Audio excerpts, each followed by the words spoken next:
2024 लोकसभा चुनावों के बाद देश के 4 राज्यों में विधानसभा चुनाव होने जा रहे हैं, जिसमें हरियाणा भी शामिल है। तो ऐसे में हरियाणा से एक ओपिनियन पोल सामने आया है। क्या है वो ओपिनियन पोल, जिसके आंकड़े आपको भी चौंका सकते हैं।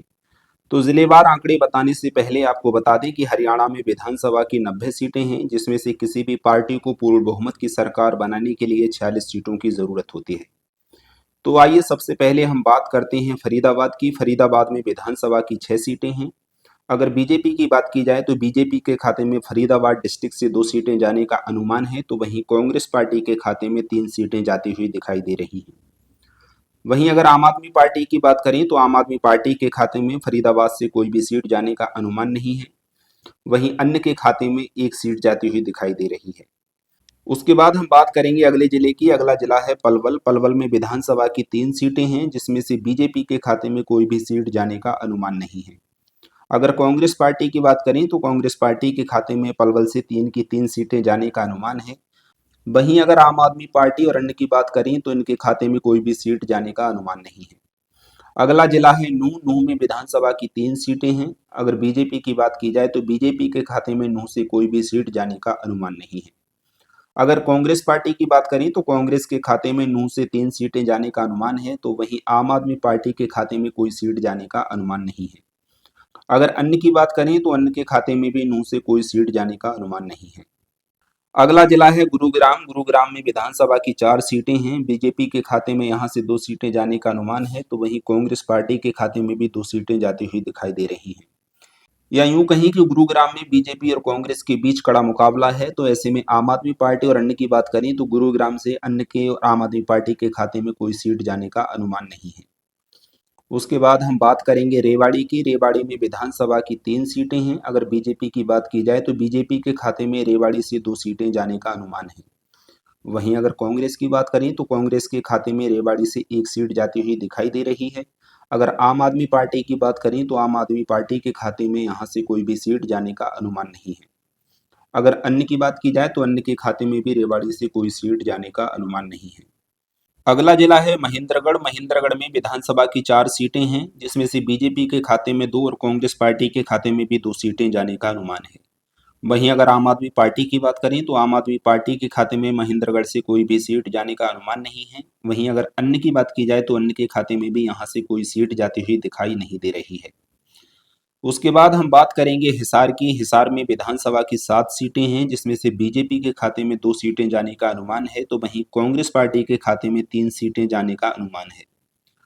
अगर आम आदमी पार्टी की बात करें तो आम आदमी पार्टी के खाते में हिसार डिस्ट्रिक्ट से कोई भी सीट जाने का अनुमान नहीं है। वहीं अगर अन्य की बात की जाए तो अन्य के खाते में हिसार से 2 सीटें जाती हुई दिखाई दे रही हैं। उसके बाद हम बात करेंगे सिरसा की। सिरसा में विधानसभा की 5 सीटें हैं, जिसमें से बीजेपी के खाते में 2 सीटें जाने का अनुमान है। तो वहीं कांग्रेस के खाते में 3 सीटें जाती हुई दिखाई दे रही हैं। अगर आम आदमी पार्टी की बात करें तो आम आदमी पार्टी के खाते में सिरसा से कोई भी सीट जाने का अनुमान नहीं है। वहीं अगर अन्य की बात की जाए तो अन्य के खाते में भी सिरसा से कोई सीट जाती हुई दिखाई नहीं दे रही है। अगला जिला है फतेहाबाद। फतेहाबाद में विधानसभा की 3 सीटें हैं, जिसमें से बीजेपी के खाते में 2 सीटें जाने का अनुमान है। तो वहीं कांग्रेस पार्टी के खाते में 1 सीट जाती हुई दिखाई दे रही है। अगर आम आदमी पार्टी की बात करें तो आम आदमी पार्टी के खाते में यहाँ से कोई भी सीट जाने का अनुमान नहीं है। अगर अन्य की बात करें तो अन्य के खाते में भी यहाँ से कोई सीट जाती हुई दिखाई नहीं दे रही है। उसके बाद हम बात करेंगे जींद की। जींद में विधानसभा की 5 सीटें हैं, जिसमें से बीजेपी के खाते में 2 सीटें जाने का अनुमान है। तो कांग्रेस के खाते में भी 2 सीटें जाती हुई दिखाई दे रही हैं। अगर आम आदमी पार्टी की बात करें तो आम आदमी पार्टी के खाते में जींद से कोई भी सीट जाने का अनुमान नहीं है। अगर अन्य की बात की जाए तो अन्य के खाते में जींद से 1 सीट जाने का अनुमान है। अगला जिला है भिवानी। भिवानी में विधानसभा की 4 सीटें हैं, जिसमें से अगर बीजेपी की बात करें तो बीजेपी के खाते में 3 सीटें जाने का अनुमान है। तो वहीं कांग्रेस के खाते में महज 1 सीट ही जाती हुई दिखाई दे रही है। अगर आम आदमी पार्टी की बात करें तो आम आदमी पार्टी के खाते में भिवानी से कोई सीट जाने का अनुमान नहीं है। वहीं अगर अन्य की बात की जाए तो अन्य के खाते में भी कोई सीट जाती हुई दिखाई नहीं दे रही है। अगला जिला है चरखी दादरी। चरखी दादरी में विधानसभा की 2 सीटें हैं। अगर बीजेपी की बात करें तो बीजेपी के खाते में चरखी दादरी से 1 सीट जाने का अनुमान है। तो वहीं कांग्रेस के खाते में भी 1 सीट जाती हुई दिखाई दे रही है। या यूं कहें कि चरखी दादरी डिस्ट्रिक्ट में विधानसभा चुनावों में बीजेपी और कांग्रेस के बीच बराबर का मुकाबला है। वहीं अगर आम आदमी पार्टी और अन्य की बात करें तो इनके खाते में यहां से कोई भी सीट जाने का अनुमान नहीं है। अगला जिला है रोहतक। रोहतक में विधानसभा की 4 सीटें हैं, जिसमें से बीजेपी के खाते में 2 और कांग्रेस पार्टी के खाते में भी 2 सीटें जाने का अनुमान है। अगर आम आदमी पार्टी की बात करें तो आम आदमी पार्टी के खाते में रोहतक से कोई भी सीट जाने का अनुमान नहीं है, तो वहीं अन्य के खाते में भी यहां से कोई सीट जाती हुई दिखाई नहीं दे रही है। अगला जिला है झज्जर। झज्जर में विधानसभा की 4 सीटें हैं, जिसमें से अगर बीजेपी की बात की जाए तो बीजेपी के खाते में 4 सीटों में से महज 1 सीट ही जाने का अनुमान है। वहीं अगर कांग्रेस की बात करें तो कांग्रेस के खाते में 3 सीटें जाने का अनुमान है। वहीं अगर आम आदमी पार्टी की बात करें तो आम आदमी पार्टी के खाते में यहां से कोई भी सीट जाने का अनुमान नहीं है। तो वहीं अगर अन्य की बात की जाए तो अन्य का भी खाता खुलता हुआ नजर नहीं आ रहा है। उसके बाद हम बात करते हैं सोनीपत की। सोनीपत में विधानसभा की 6 सीटें हैं, जिसमें से बीजेपी के खाते में 2 सीटें जाने का अनुमान है, तो वहीं कांग्रेस पार्टी के खाते में यहां से 4 सीटें जाने का अनुमान है। या यूं कहें कि सोनीपत डिस्ट्रिक्ट में विधानसभा चुनावों में कांग्रेस पार्टी 4 सीटों के साथ बढ़त बनाती हुई नजर आ रही है, तो वहीं बीजेपी पार्टी यहां पिछड़ती हुई दिखाई दे रही है। अगर आम आदमी पार्टी की बात करें तो आम आदमी पार्टी के खाते में सोनीपत से कोई भी सीट जाने का अनुमान नहीं है। वहीं अगर अन्य की बात की जाए तो अन्य का भी खाता खुलता हुआ नजर नहीं आ रहा है। उसके बाद हम बात करेंगे पानीपत की। पानीपत में विधानसभा की 4 सीटें हैं। अगर बीजेपी की बात करें तो बीजेपी के खाते में पानीपत से 2 सीटें जाने का अनुमान है, तो वहीं कांग्रेस पार्टी के खाते में भी 2 सीटें जाती हुई दिखाई दे रही हैं। अगर आम आदमी पार्टी की बात करें तो आम आदमी पार्टी के खाते में पानीपत से कोई भी सीट जाने का अनुमान नहीं है, तो वहीं अन्य के खाते में भी यहां से कोई सीट जाती हुई दिखाई नहीं दे रही है।